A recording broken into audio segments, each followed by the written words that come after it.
So welcome to the Dirt Trail Running Podcast. We are here at Ornery Mule Racing Trailhead in Crystal Lake, Illinois. This is our offices, showroom, warehouse, and our podcast showroom. We are located directly on the Illinois Prairie Path, and this trail goes all the way to Wisconsin, and we welcome everybody to stop by and visit us.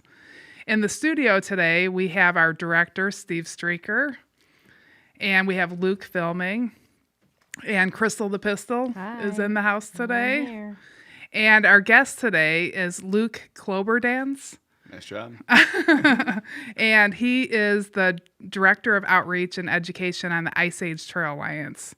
And he's also an Ice Age Trail thru hiker. I'm actually the Director of Philanthropy. Oh, okay. Yeah, switching roles, I don't know, about a year ago. Cool. Okay, I think I looked up on the website. You might need to update it. I'm sure we do. We will. Yeah.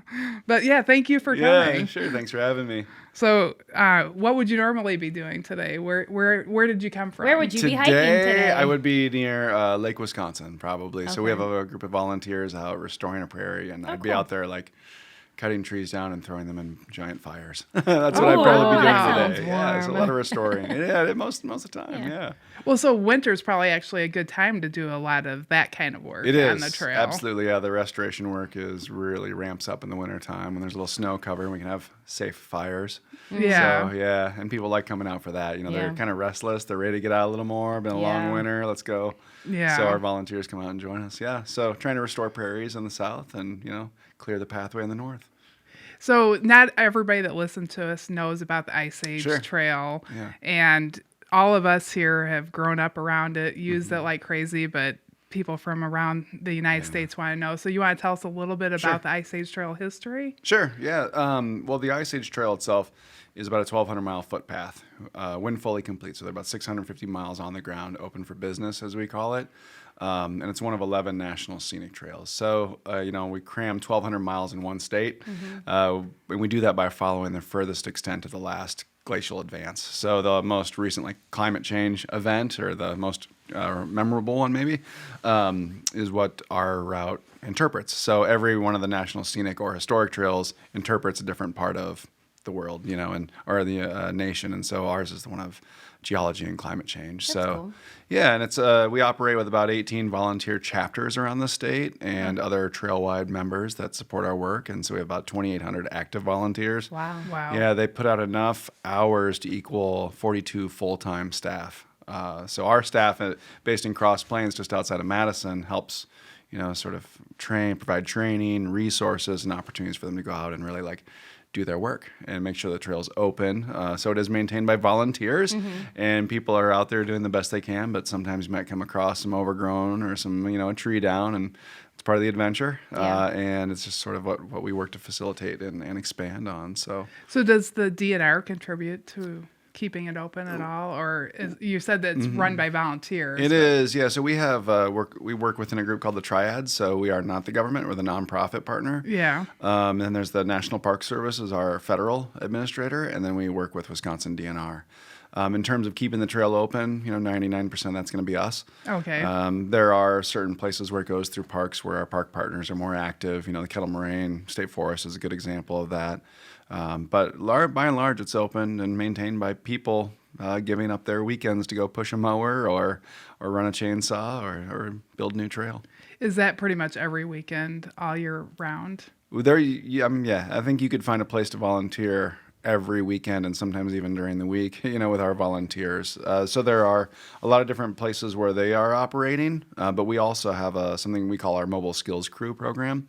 And this is where we provide training and resources to volunteers to become certified crew leaders. So they have to go through chainsaw safety, first aid, CPR, and then they go out and they lead people that don't know how to use those tools of the trade or have the skills, and they teach them how to do this. So we basically pull a few trailers somewhere, set up a little base camp, put out a camp kitchen, and provide a place to camp, and people come and work with us for anywhere from a week to 3 days.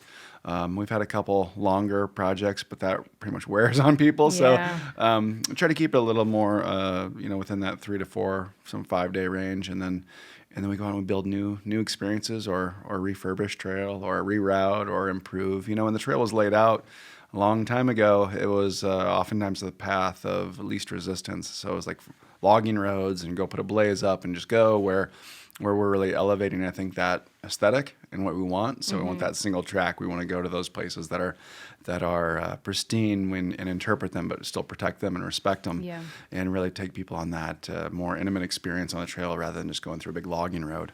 And besides, logging roads overgrow pretty quick. So, therein lies another maintenance issue. So, so we, since 2002, our Mobile Skills Crew program has been operating and really goes out and makes some showcase segments of trail. Nice.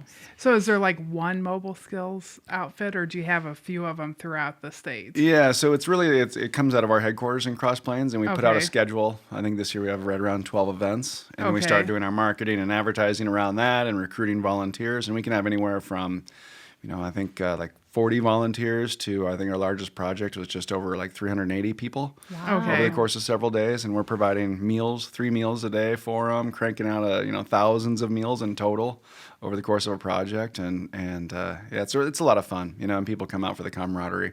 That's what keeps it going, really. I can't imagine it's too much different than like a trail race. That friendship, the friendships that are established there is what carries it all forward. So one of our listeners, his name is Anders Huddleston. He wants to know how to get involved in stuff like that. Where would he look? How would he start? Yeah. Well, of course, follow us on Facebook or Instagram. But I think really going to our website, and we have a tab, iceagetrail.org. We have a tab, volunteer. And you can find all the different ways to get involved. It's not always pushing a mower or building trails. Sometimes it's tabling at an event or leading a youth group. We have an initiative this year to try to get out 10,000 fourth graders, which is frightening, but exciting too. So, we're climbing that hill. We're getting there, but there are a lot of different ways to get involved. So if you're not, willing or able to build trail, then we have another place for you. We have people that come to our office and help with things all the time, just sort of like packaging merchandise and getting things out the door. So there's a job for everyone. That's what we say. So every day of the year, there's something. You bet. You get a hold of. Yeah, we'll put you to work for sure. Yeah, but go to the iceagetrail.org. That's the best place to go. And then volunteer, get involved. There are different tabs there that you can click on. And we could share some links too when we share the podcast so that people know how to get to that.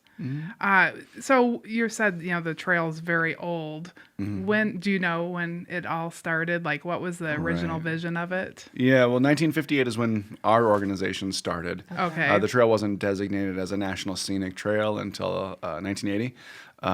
So there was this groundswell of people that really wanted this to happen. So Henry Royce was an attorney based out of Milwaukee and an avid mountaineer, and he had this dream to create the trail, the Ice Age Trail, and he really focused on the Kettle Moraine and thinking of it as like 100-mile footpath, trying to get designated, and eventually that idea grew. The National Park Service came on board, but it was really a citizen movement that started it to protect it and highlight the geology of the state, because it's the best cluster of geologic formations based off the Ice Age found anywhere. So the Kettle Moraine is obviously a huge holding ground for that, and so it's really protecting that story and making sure that it was in there forever, so people can learn from it.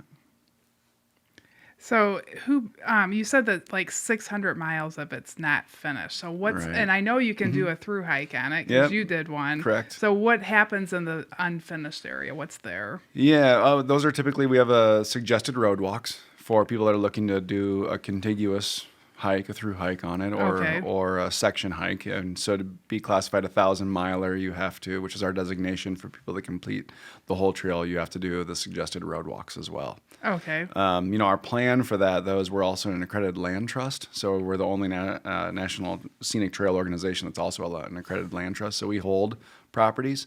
So we have an active team that goes out and works on acquisition and trying to close those gaps. Okay. So we're back, when DNR does some of that as well, but we're really the ones doing the majority of that right now at this point in time. So when you pick up new land, is that so the route's gonna possibly change from time to time? Oh yeah, the more likely the road routes, we'll get rid of those, and then so we don't really open up trail unless we have a road-to-road connection. We try to get away from doing the loop trails, just because long distance hikers want that linear path, probably long distance runners don't like to do the out and back, I suppose, as much. Yeah. But so we were really trying to make sure that we can connect those dots. So right now, a big focus area for us is between Cross Plains and Madison. A lot of increasing price value in the land, and we're trying to get to it before it's all gone. Before you can't afford it. Yeah, and it's right on the terminal moraine where the glacier stops, so there's a lot of funky geology that we want to try to protect. Cool. So that's where we're really focusing, but we're all over the state too. I mean, we are opportunistic if we can close a gap for sure. Well, you guys are doing a really great job. Thanks. I run a little nonprofit for the Hennepin Canal Trail. Yeah. And it's 103 miles of trail, and I constantly look at the Ice Age Trail Alliance, and I'm bringing to meetings, look at what these guys are doing. Oh, yeah, cool. And and one of the things I noticed you do, you have a big conference, too, where people can come. Correct. So can you tell us a Sure. little bit about the We conference? have an annual conference and membership meeting. This year will be in Stevens Point in April. I don't know the dates off the top of my head. Well, we can find it. Yeah, We'll put it for in sure. the link. So we bring people together and talk about either like training for our volunteers and sort of idea sharing within those groups of volunteers and how they're reaching in their communities. And then we also have, every day starts with a good long hike, and everyone sort of like goes in the afternoon sessions relaxed and they've got their movement out of the way. And then we get together. We have long distance hiking panels. This year we're really focusing on working with youth, sort of dovetails with that 10,000 fourth grader initiative. So we're bringing in some folks from Stevens Point, some of those students to come in and talk with us about how we can connect with the next generation. So that's really important to us. I think, in the state of Wisconsin with what we call the graying out, of the northern part of the state, we're really trying to boost the connection with youth and the next generation so they see the value in the long run. Yeah, actually, the nonprofit I work with, everybody, I kind of took over because it grayed out. Everybody's done. They worked really hard. They've done a fantastic job, but you got to bring in the new people. So the youth programs. Yeah, it's important. It's a life, be the future of the trail, really. Yeah. So, yeah. And so, were you working for Ice Age Trail Alliance when you did your thru hike? No. Okay. So I moved to Wisconsin in 2000 and I was a teacher. Okay. I taught 3rd, 4th, and 5th graders in a multi-age setting, so like a little one-room schoolhouse model.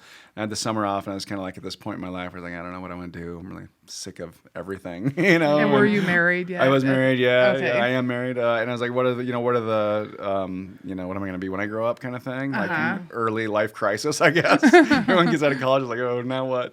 And so I just decided to go for a walk. I had some people that had told me about it, and it was inspiring to me, and I thought I'm just going to go sort this out, figure out who I want to be.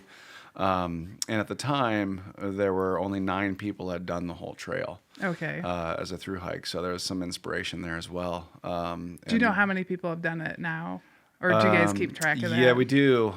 Darn, I should have prepped better. Well, that's okay. We can find out. They're but like I'm 180 or so. Okay. Okay. Maybe more than that by now. I should get caught up on that. Well, but we'll find out. 1,000 milers. So there's a designation there between through hike and a section hike. So we're all classified as 1,000 milers. So there are 2 different groups within there to sort of dissect if you want. But when I did it, we didn't have the resources we do now, I didn't have a phone with me, which is shocking to many people, I suppose. And did you do it by yourself? I did it solo. Yep. No kids. When I had to give presentations to kids, it's no gun, nothing like that. I just was walking. Yeah. And so I started in Potawatomi State Park and just started moving, and I remember like the first start of that was always I was really excited and amped up, but probably more so than I needed to be. And so I wore myself down pretty hard at the front So are you end. carrying like a backpack? Backpack, yeah. My pack was about 20-some pounds. Yep, tent full. Everything I needed, totally self-supported. And I would, refill as I went along. But, the change was both physical and mental, which was just really eye-opening for me as I went through the process. But that's where I really fell in love with the trail. And even more so, I moved here from Minnesota. I really fell in love with the people of Wisconsin. I mean, just so many people just had this. I was really sick of people. That's why I wanted to go hike in the woods alone for a while. And it just turned out that people were the most beautiful thing that could have happened. Did you meet people then? Oh yeah, during people your are still hike? friends of mine. Absolutely, yeah. So I still connect with people, and as I'm driving around the state of Wisconsin, I'll stop in at people's houses and say hi. Yeah, remember I was that guy who slept in your backyard or whatever. So, but it was really, I tough. missed a little bit. What year was this? 2003. Okay. I did that. Yeah. So. Yeah, I did that, and it started off, and my first day was like 14 miles, and I remember like writing in my journal like, oh, I'm on a pretty good pace. I'm like, it's like whatever. Yeah. So It's you all did keep a journal. Yeah, I kept a journal the whole way. Yeah, and sort Yeah. of like thought about the process that was sort of unraveling before me. But we didn't have a guidebook, we didn't have an atlas, we didn't have all of that stuff. So I remember. My wife is a painter, so she has a studio, and she let me sort of overtake it for a little bit to rip out the maps of the Delorum because it has the Ice Age trail on it. Oh. Yeah, and so I created like this wall of the trail in her studio, like it felt like the movie A Beautiful Mind, where I was like mapping things out, and, like connecting things, and that was what that was my map to get through. And before I left, the first edition of our guidebook was coming out, and so they gave it to me like 8.5 by 11 big sheets of paper that I hiked with, and so made little notes on it as I was going, like, wait, don't turn left on double Z, or whatever that.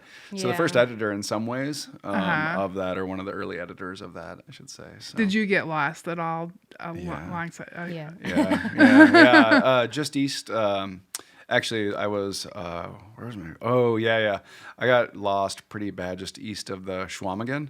Okay. So I was walking along, and there was a logging operation that happened, which is fairly common, and wiped out all the blazes, and I got really turned around bad. But I was walking along and came up to like this huge house in the middle of nowhere. It ended up being like a resort for Wamo Paper Company.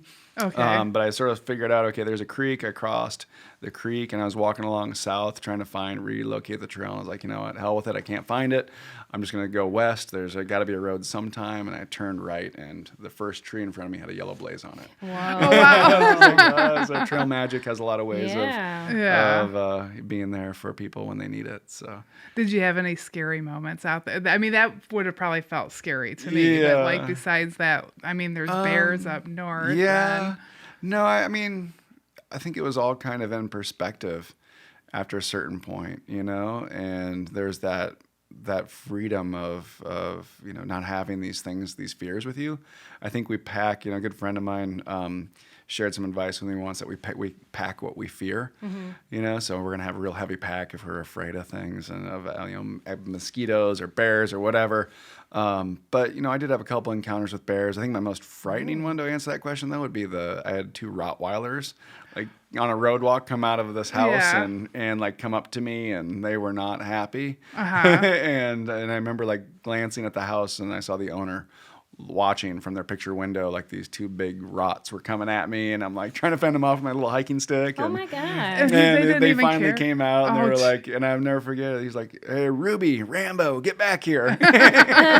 So I'll never forget those names. But then, seeing bears was just really inspiring in some ways. It was, certainly there's a whole primal side of you that sort of takes over, I think in some ways, it's not like in a scary way, but it's more like in a respectful way. Okay. But the second bear I saw I was on the last day of my hike going into St. Croix Falls, and it was a road walk again. I saw this big bear come out of the ditch, and this little blue Ford Escort, like when they were the first version of them. Yeah. And it was when the bear got to the road, the car was like dwarfed. All I could see was the very top of the car, like the blue line of the roof. Oh my gosh. Yeah, and then it was coming at me, and the woman driving was leaned over and had to crank the window down. That's how old the car was, and after the bear went by, she was coming by me, and she rolls her window down, and she says to me real nicely, "Good luck." Yeah. It's very polite of her. Yeah. But those were just like really locked in stone memories for me, but not scary, I would say. Yeah. Yeah. That's really interesting. So how far, I mean, I don't quite know where bears start, or are they in all of Wisconsin? So if somebody was going to do it. Yeah. Did you have like bear spray? No. Or do they have that? Yeah, they do. That's the thing. I did pick it up after my encounter with Ruby and Rambo, more for the dogs than bears, because black bears, they're hunted in Wisconsin, so there's not like a strong fear. Okay. But I think, they're everywhere, but in majority, you're going to start seeing them like, Stevens Point-ish area and going north, so middle of the state. Okay. They'll get some that'll migrate south and that sort of thing. but really that's when you should, think about it. But then again, like I said, they're hunted in Wisconsin, so they're really afraid. Most of them are afraid, I should say. Some So are they'll inquisitive. just pretty much stay there. They don't really want to be around you. They don't want to be around you. Yeah. No, but I know. I mean, there have been situations where like a cub gets involved, and then that becomes a little bit sketchier. Yeah. When is cub season? Boy, springtime. They come out of their dens. Yeah. So like the fall, you might be a little. Well, then they go into this like hyper feeding stage where they're trying to eat as much as they can. Before hibernation, yeah, and it's not right. all like fruits and vegetables. Right. It's people. Yeah. Trail whatever runners. they can find. Did you have a favorite section? Oh, that's a terrible question. Oh, that's like picking a favorite child, It right? is, kind of. Okay, Yeah. so tell us. Yeah. Okay, so somebody's coming Yes. from another state, and they're like, okay, I want to take a look at one section of the Ice Age Trail. Right. Or no, let's do a couple sections. Okay. Okay. All right. Yeah. So the Chihuahuan National Forest is one of my favorites. So Okay. Jerry Lake, Lake 11, and Mondo Flowage. That's where I tend to send people. I think the Chippewa Moraine is another really beautiful spot. That's just there are like 21 kettle lakes within 6 miles. That's a really great place to go during spring bird migration. You'll see just a countless number of warblers flitting through the trees. It's really a nice spot. Kettle Moraine, of course, is fun and it's good, but like where I live, my backyard is the Lodi Marsh. And then Gibraltar Rock and Devil's Lake, so you can really go for a long ways there, and it's right on the sort of the cusp of the driftless region. It was still glaciated, but we've got some pretty big hills, and so I can leave my house and go to the Lodi Marsh and come back, and my run is 8 miles, off, and I have to spend maybe a quarter of a mile on the road just to get to that spot. So So you trail run too? I do. Yeah. I do now. I think that's sort of the, for me that was the evolution from being a long distance hiker, and then having kids. It didn't make sense to be gone for like months at a time or whatever. So now it's a way to go out and get a lot of miles in, and I like that pace of moving through the woods. By the time I got to on my through hike, I was doing like 25 miles a day on average. My last day was 38 miles of walking with that 20-pound pack at that point. So, it's just, you kind of have that thirst for it, I think. I think it's probably very similar to trail running for people that are competitive or do the 100-mile runs and things like that. It's that endorphin blast. It's the fun part of it. So I think that through hiking sounds great because when you're running, sometimes you don't get to enjoy it as much as if you're hiking through something. Yeah, it's interesting because there are these people that do like 25 miles a day are going too fast. And they're not enjoying, and then but trail runners would think, "Wow, that's the right pace." Where I think, that's too slow. Or so there's a lot. I think it's all that personal, whatever, just like resonates with you is what you gotta do. If it's moving fast or just moving slow, either way, do your thing. Yeah. How long did it take you to do it? 49 days. 49 days. Yep.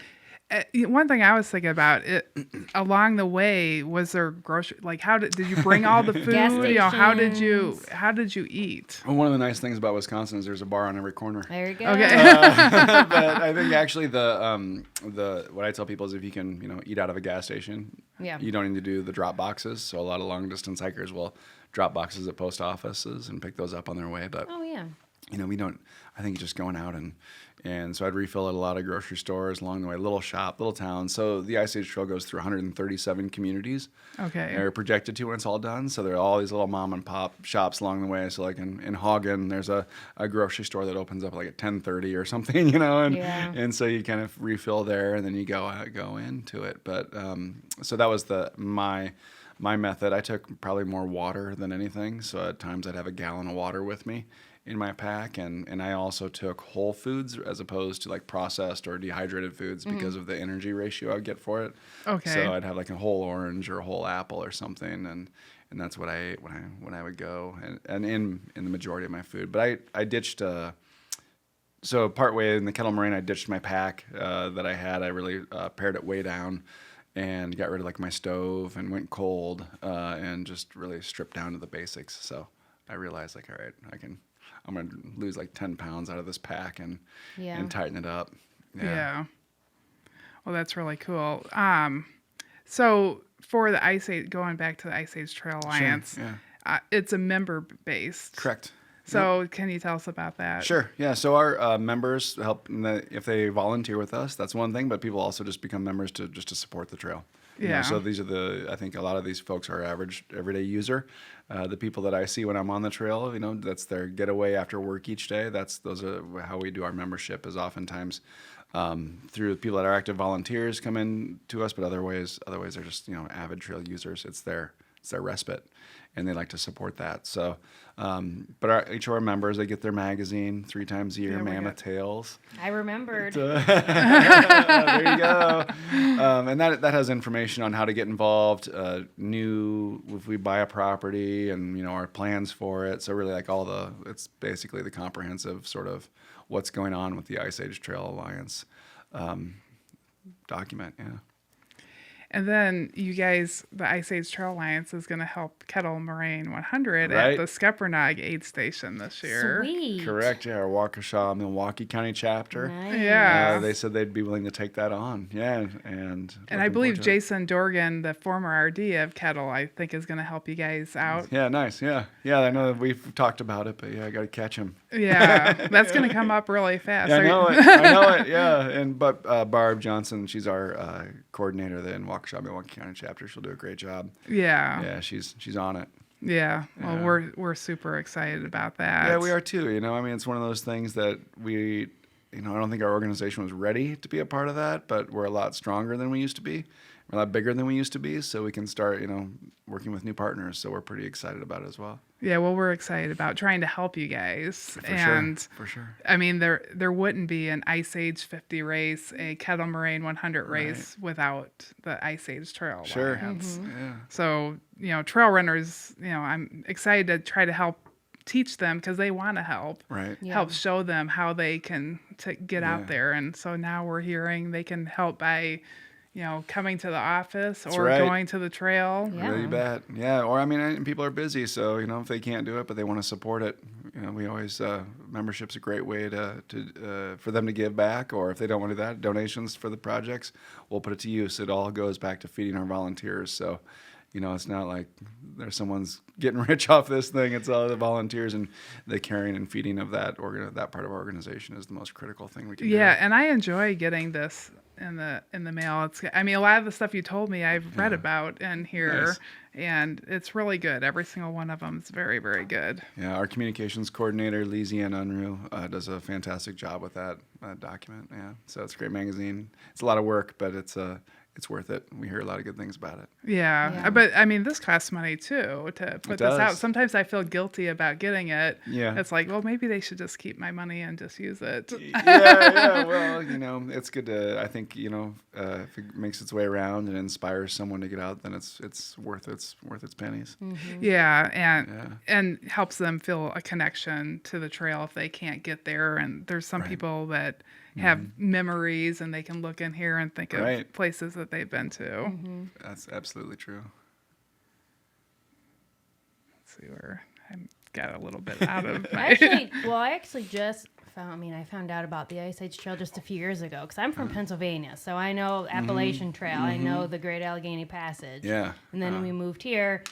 I used to mountain bike up at Kettle Moraine, Sure. but I didn't know the Ice Age. I didn't know it was called the Ice Age Trail. I was like, oh, we're just going to go to Kettle Moraine. So then a few Right. years ago, I heard about it, and I was like, how do you fit 1,200 miles into just the state of Wisconsin? And then I was Right. like, what does it even look like? And Michelle showed me a picture. I'm like, oh, that's how. That's Down and up right. and all Yep, around. and all And I do around. have a question about the trail. Sure. And on the map, there is a section where it's like this. The bifurcation. So yes. what is that, and why are there two different Right. trails there? So the bifurcation really, they're the east side and the west side of that bifurcation. And the eastern side of that goes through John Muir's boyhood home. Okay. So a lot of people don't know John Muir grew up in Wisconsin. Okay. We actually just protected 2 properties that adjoin John Muir County Park, which holds Ennis Lake, which was called Fountain Lake. Okay. And so a lot of John Muir's writings will talk about Fountain Lake, and that was basically his life growing up in Wisconsin. I have heard of Fountain Lake before. Yeah, so that's where he is, and then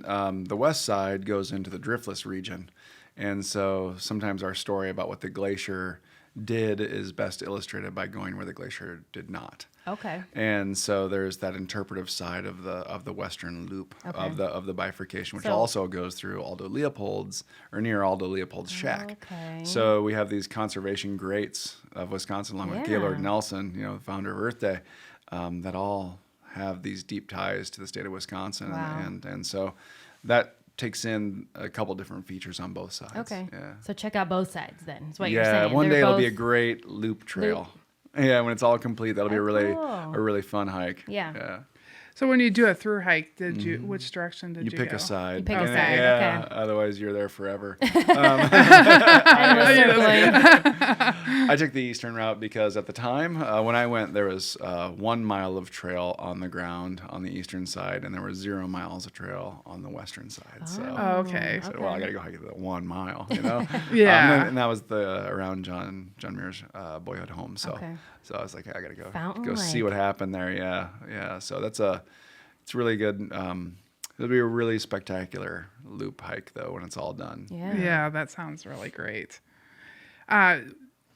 You may have touched on this a little bit, but what is the overall goal of the Ice Age Trail Alliance? Right. Yeah. Complete the trail. Yeah. Close And the when gaps. do you? And also, I guess the second part of the question: how long do you think that'll take? Man, you got all the $1 million questions today. Or do you, I mean, you Yeah. may not know. No, we did. Our director of land conservation did a sort of analysis of this a few years ago, and at that time it was right around or over 1,000 acquisitions would need to happen for us to be complete. So, that's what we're working on. We're probably down to 990 at this point, but it's pretty steady work that we have to close those gaps, and so. Won't be done in my lifetime. Maybe my kids, maybe Yeah. their kids if they go down that path. But Yeah. but it's easy to look at it and say, oh, well, there's still a lot of miles left. But I think about it from when I through hike the trail, and I know that there are places now that didn't exist then that we've Yeah. built. So there is steady progress, and that's what keeps you going. I think that's what's inspiring for our Well, it's organization. a very long trail, so you got to be patient Yeah. about all that. It won't happen in a day. No. But then and the funding that comes with that is really important for us too. So the fact that we have volunteers and local community members that are willing to help us protect properties is awesome. We just protected a property outside of Cross Plains.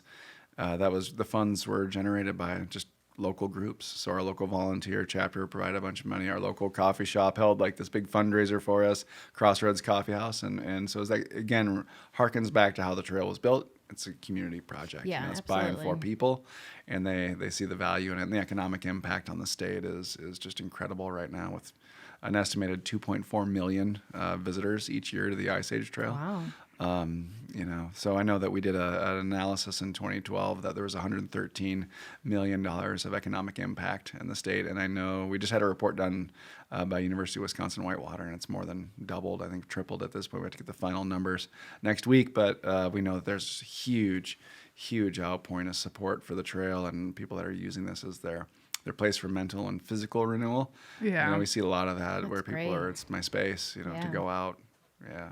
So you have like trail counters out there. Like, how do you get those numbers? Yeah. I don't understand that report. Yeah, so the University of Wisconsin Whitewater is one of our Ice Age Trail campuses. So we work with campuses and we designate them. And as part of that agreement or our partnership, they did an analysis, a survey. So they do this for groups all over the U.S. It's called FERC, is their FERC Center. Okay. And don't ask me what that stands for. Okay. But they are, nationally known for doing analysis of this sort. So they do a lot of stuff with Department of Tourism. They do stuff with other groups and sort of assess. And so we worked with them and said, we need to know how many people are using the trail. And we need to know, like, where are they going when they're there? What are they doing?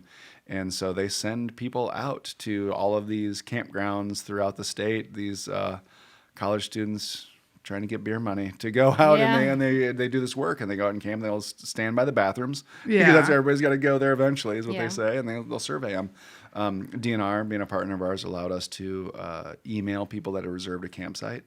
And so we were able to compile that with some questions on, how did you access the trail? Where did you go? How many times a year did you go? What's your annual family income? How much money did you spend? All of those things. But for us, it's really about the users. That's the most important piece and Yeah. how many people are out there, because that's the number. When we go to Washington D.C. and advocate for the trail, how many people are using it? That's the number one question. Oh yeah, Yeah. it's like kind of a boring part of advocating for a trail in Right. a way. Like, Yeah, the we got to data. count. Yeah, Yeah. everybody is. You want to dig in the dirt and build the trail and Right. see the trail, but that's the important part. It is, and it's good. I mean, it's. I think it's rewarding for our volunteers now because we don't always see people going through the trail. We don't often see them on the trail, but they are there. Yeah. And now we have the data to support that in places like us, especially across the northern tier of the state where it's pretty remote in spots. Knowing that there are people out there using it is really pretty, I think, inspiring for them and good for us. Yeah, that's really cool. Shoot, I keep forgetting my questions. I went out of order here. Yeah, we've been hopping around. That's okay. I had a really good one for my next one that I definitely want to know the answer to. What other national parks have you been to? Oh, national Oh, parks. Yeah, that national reminds Let's see, Glacier, Grand Teton, Okay. Isle Royal, of course. That's a Yes. beautiful one. That's primarily it. A Yeah. lot of it's been on long distance trails, and Yeah. then parts of them, not necessarily the whole thing, but going Yeah. and visiting those properties. So That's cool. yeah, Superior Trails are really fun Yeah. adventure too. Yeah. Did you find your question? No, I keep getting so drawn into what you're saying, and then I had it pulled out. Let's see. Yeah, another one, Crystal. Yeah, I want to know about your trip to New Zealand. Oh, Because yeah. that's a dream of mine to go to New Zealand one day. Yeah.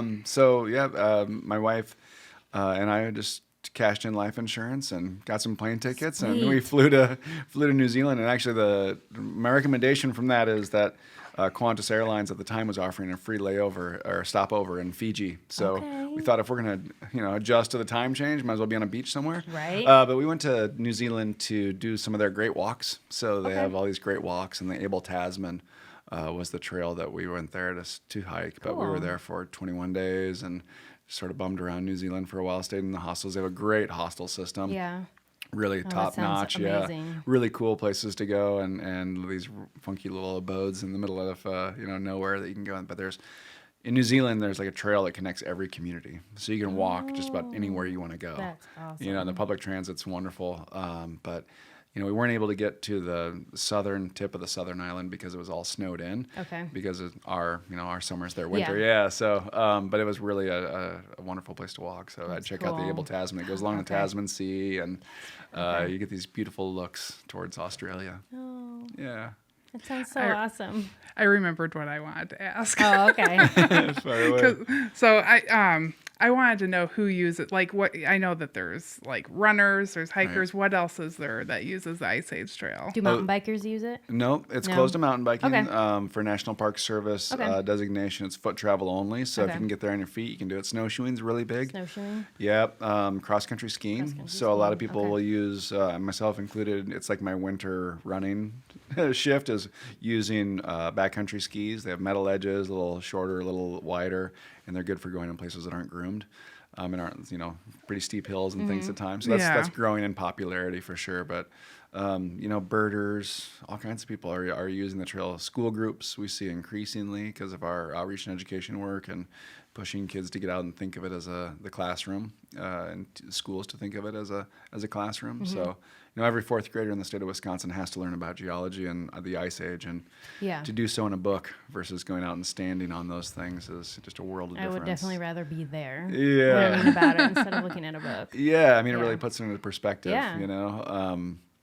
So the uses vary quite a bit, but I know that seems like there's always people out there, and especially where I live, just on the other side of the river from Devil's Lake State Park, we see a lot Okay. of people just, you can go to Gibraltar Rock, which is one of my favorite spots, and on a weekend, and there are just cars everywhere, which is, that's why I go on Monday. Yeah. Yeah. Yeah. Yeah, I know it's always fun to go to the trails during the weekdays. It's Yeah. not as busy. for sure. Yeah. Well, that's really cool. Thank you. Yeah. Yeah, I didn't know about bikes. I guess that's probably the big thing I was Yeah. curious about is, I'm starting to see more bikes like Sure. those fat tires. So Oh, yeah. they're not really supposed to be on the Ice Age Yeah, it's not Trail. allowed on Okay. the trail, but there are places where the trail overlaps with a bike route. You know, Yeah. that's a perfect example of a place. But those are usually like old rail trails or something like that Yeah. where we're passing through. But that's a National Park Service designation that we follow. Yeah. Oh, okay. So we're just about at the end of 45 minutes. Sure. And is there anything that you want to share in particular that we didn't talk about?